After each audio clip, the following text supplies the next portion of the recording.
एक बार हजरत नूह अलैहिस्सलाम अल्लाह ताला की तरफ से जहाज बनाने का कड़ा निर्देश पाकर हैरान हो गए और वे चारों ओर भागने लगे। कहाँ लोग, कहाँ आवश्यक सामान, कुछ भी उनके पास नहीं था। फिर भी अल्लाह ताला का निर्देश यथाशीघ्र प्रभावी करना था, इसलिए वे अपने कुछ अनुयायियों के पास गए और उनसे कहा, अल्लाह ताला ने मुझे नाव बनाने का आदेश दिया है, इसलिए क्या करूं कुछ भी समझ नहीं आ रहा है, इसलिए तुम लोग इस काम में मेरी मदद करो। नूह अलैह की बात सुनकर उनके अनुयायियों ने कहा, हे नबी, हम आपको हर तरह के काम में सहयोग करेंगे, बताइए अब हमें क्या करना है। तब हजरत नूह अलैह ने कहा, तो चलो मेरे साथ। फलस्वरूप वे सभी नबी के कथनानुसार चलने लगे। तत्पश्चात हजरत नूह अलैहिस्सलाम अपने लगाए हुए पेड़ के पास जाकर जो देखा उससे वे चकित रह गए, क्योंकि उन्होंने देखा कि मात्र कुछ ही वर्षों में वो छोटी सी डाली एक विशाल वृक्ष में परिवर्तित हो गई है। पेड़ 600 गज लंबा और 400 गज विस्तृत होकर मनुष्यों की एक प्रदर्शनी वस्तु बन गया है और दूर दूर से लोग आकर पेड़ को देख रहे हैं। हजरत नूह अलैहिस्सलाम के भक्तों में एक व्यक्ति असाधारण शक्ति का धनी था। उसका नाम अहम था। वो एक साथ कई 100 लोगों से लड़ने से नहीं डरता था। हजरत नूह अलैहिस्सलाम जब पेड़ काटने के लिए वहां उपस्थित हुए तब अहम भी उनके साथ था। पेड़ काटते समय इलाके के कई लोग आकर पेड़ काटने में बाधा डालने लगे और बोले, ये पेड़ हमारी प्रदर्शनी वस्तु है, आप इसे काट नहीं सकते। तब हजरत नूह अलैहिस्सलाम ने कहा, पेड़ काटने के लिए उन्हें अल्लाह ताला का निर्देश मिला है, अतः उन्हें पेड़ काटना ही होगा। उसी समय कुछ लड़के आकर हजरत नूह अलैहिस्सलाम के हाथ से हथियार छीन लिए। अहम ने यह दृश्य देखकर लड़कों को पटक कर मार डाला और अपने हाथों में हथियार लेकर थोड़े ही समय में पेड़ काट डाला। ये स्थिति देखकर स्थानीय लोगों में से किसी ने भी बाधा डालने का साहस नहीं किया और वे सभी वहां से भाग गए। तत्पश्चात हजरत नूह अलैहिस्सलाम कई दिन बैठकर पेड़ काटकर तख्ते निकाले और छोटी छोटी शाखाओं को काटकर कीले बना लीं। फिर नबी के पूरे जीवन की हिदायत का फल मात्र 40 अनुयायियों के साथ जहाज बनाने का काम शुरू किया। 1000 गज लंबा और 400 गज चौड़ा एक जहाज बनाने की योजना के साथ काम शुरू किया। नबी अपने अनुयायियों के साथ दिन रात काम करते थे। इस जहाज बनाने के काम में नबी और उनके साथियों ने इतनी सफलता प्राप्त की जिससे सामान्य लोग चकित रह गए। इस मामले में अल्लाह ताला ने फरिश्तों द्वारा मदद की थी ताकि जो काम प्रतिदिन कई 100 लोगों के लिए करना संभव नहीं था वे उसे पूरा कर लेते थे। 40 दिन काम करने के बाद देखा गया कि जहाज का काम लगभग पूरा हो गया है, लेकिन कुछ तख्तों की कमी पड़ गई है। तब नबी ने अल्लाह के दरबार में अर्ज करके कहा, हे अल्लाह, जहाज का काम पूरा करने के लिए और कुछ लकड़ी की आवश्यकता है, वे उसे तुरंत दूर कर दें। उसी समय हजरत जिब्राइल अलैहिस्सलाम वहां उपस्थित होकर नबी से बोले, हे नबी, नील नबी के तल में कुछ पेड़ हैं, उन्हें निकालकर उनसे अपूर्ण तख्तों का काम पूरा करें। हजरत नूह अलैहिस्सलाम जिब्राइल की बात सुनकर एक और समस्या का सामना करने लगे, क्योंकि उन्होंने सोचा कि नदी के तल से वे लकड़ी कैसे प्राप्त करेंगे। तत्पश्चात नूह अलैहिस्सलाम अपने अनुयायियों के साथ परामर्श में बैठे। अनुयायियों में से एक ने प्रस्ताव दिया, उज बिन ओनक वर्तमान में हमारे देश में है। वो हमेशा समुद्र से आसानी से मछली पकड़कर खाता है, अतः उसे कुछ भोजन देने पर वो आसानी से लकड़ियां निकालने के लिए सहमत हो जाएगा। अनुयायियों के मुंह से ऐसी बात सुनकर हजरत नूह अलैह अपने कुछ अनुयायियों के साथ उसके उद्देश्य से रवाना हुए। उज बिन ओनक हजरत आदम अलैहिस्सलाम का एक अद्वितीय पौत्र था। वो अत्यधिक लंबा और बहुत शक्तिशाली था। वो लंबाई में 3000 गज था और उसका शरीर आनुपातिक रूप से सामान्य था। भोजन की कमी उसके जीवन का मुख्य संकट था, इसलिए वो नदी और समुद्र में उतरकर मछली पकड़कर खाता था। कहा जाता है कि वो मछली पकड़कर सूर्य की गर्मी में सेक कर खा जाता था। बुद्धि ज्ञान में बहुत सीधा साधा था। उज बिन ओनक एक साथ 6 महीने सोता था और 6 महीने घूम फिर कर भोजन इकट्ठा करने में व्यस्त रहता था। वो कई नबियों के युग तक जीवित रहा। तत्पश्चात हजरत नूह अलैहिस्सलाम अपने अनुयायियों के साथ उसके पास जाकर उससे कहा, हे उज, नील नदी के तल में कुछ पेड़ हैं, यदि तुम उन्हें हमें लाकर दो तो तुम्हें पर्याप्त मात्रा में भोजन दिया जाएगा। भोजन की बात सुनकर उज तो बहुत खुश हुआ। वो तुरंत नबी की बात मान गया और तुरंत नील नदी की ओर चल पड़ा।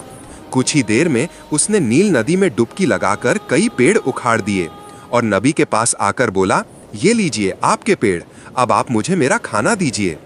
तब हजरत नूह अलैहिस्सलाम ने उसे 3 रोटियां दी। तब उस गुस्से में बोला, तुमने मुझे पर्याप्त भोजन देने का वादा किया था और अब सिर्फ 3 रोटियां देकर मेरा मजाक उड़ा रहे हो। मैं अभी पेड़ नदी में फेंक दूंगा। उज की बात सुनकर हजरत नूह अलैहिस्सलाम ने कहा, उज तुम परेशान मत हो, तुम रोटियों को अपनी कमीज के नीचे रखो और एक एक करके निकाल कर खाते रहो। अगर उससे तुम्हारी तृप्ति ना हो तो पेड़ों को नदी में फेंक देना। इसके बाद उज ने नबी के कहने के अनुसार कमीज के नीचे रखकर रोटी खानी शुरू की। तब उसने देखा एक एक रोटी का आकार बहुत बड़ा हो गया है और रोटी का कोई अंत नहीं है। उसने लगातार 1200 रोटियां खा ली और हंसते हुए बोला, हे नूह, तुमने मुझे बहुत दिनों बाद पेट भर खाना खिलाया, इसके लिए तुम्हें बहुत बहुत धन्यवाद। अगर भविष्य में किसी और काम के लिए मेरी जरूरत पड़े तो ऐसे ही खाने का इंतजाम करना, मैं खुशी खुशी तुम्हारा काम कर दूंगा। कमीज पलटकर उज ने देखा कि उसकी पिछली 3 रोटियां पूरी तरह से सुरक्षित हैं। उसने तब हजरत नूह अलैहिस्सलाम से कहा, क्या मैं ये 3 रोटियां ले जाऊं? हजरत नूह अलैहिस्सलाम ने कहा, हाँ, वो तुम्हारी हैं, उन्हें ले जाओ, लेकिन याद रखना ये रोटियां तुम्हें बहुत दिनों तक चलेंगी।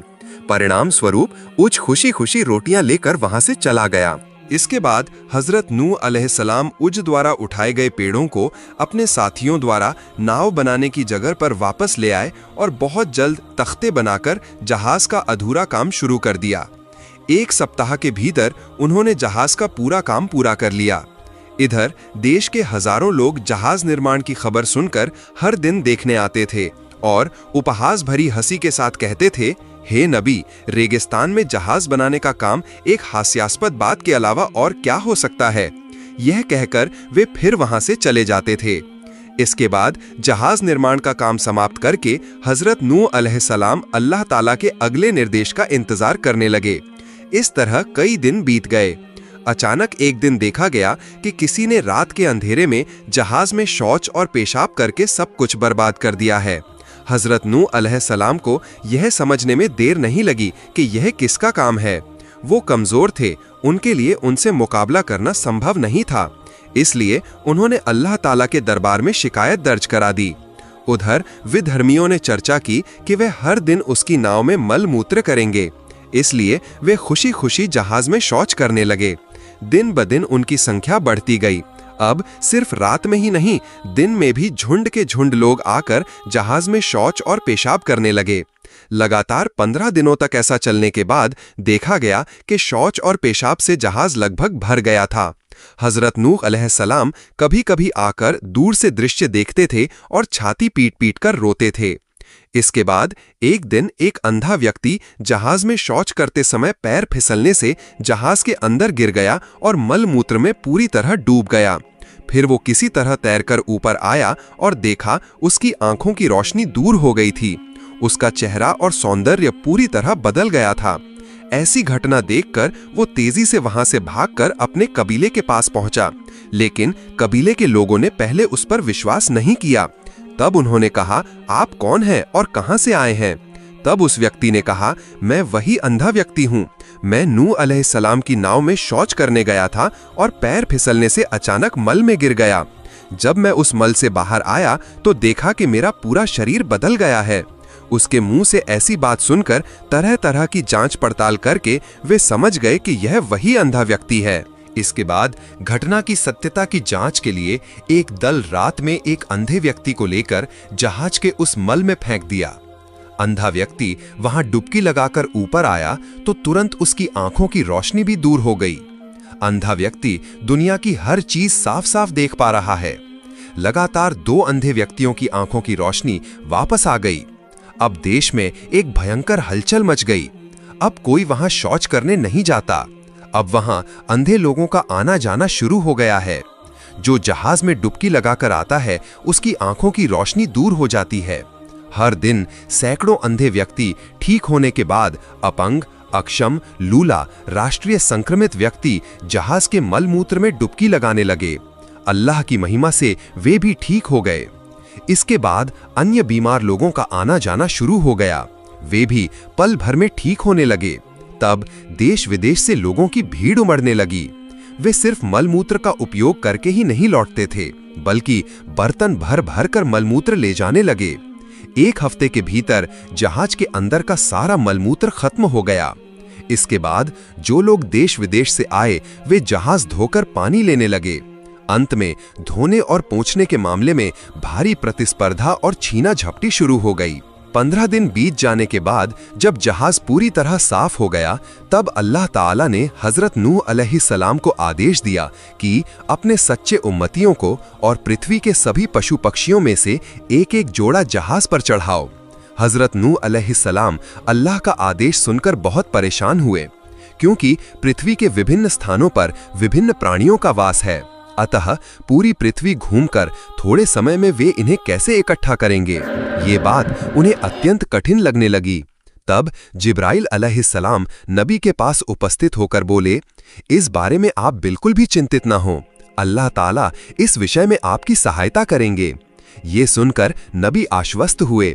नबी को यह भी बताया गया कि आप विलंब ना करें और अतिशीघ्र यह कार्य संपन्न करें, क्योंकि कुछ दिनों बाद एक महाप्रलय आ रही है जिसमें पृथ्वी डूब जाएगी। अतः नबी अल्लाह ताला के निर्देशानुसार विभिन्न स्थानों की यात्रा करने लगे और सभी स्थानों से संभावित सभी प्राणियों, वृक्षों को इकट्ठा करने लगे। उन्होंने अपने रिश्तेदारों को महाविपदा की पूर्व सूचना दी और जहाज में रहने के लिए कहा, लेकिन रिश्तेदारों ने उनकी बात पर ज्यादा ध्यान नहीं दिया। फलस्वरूप वे वहां से चले गए। इसी बीच देखा गया कि जंगल से विभिन्न प्रकार के प्राणी बिना किसी खबर के जहाज के पास आकर भीड़ जमा कर चुके हैं। हजरत नूह अलैहिस्सलाम जहाज के पास आकर प्राणियों को उनके निश्चित स्थान पर चढ़ा लिया।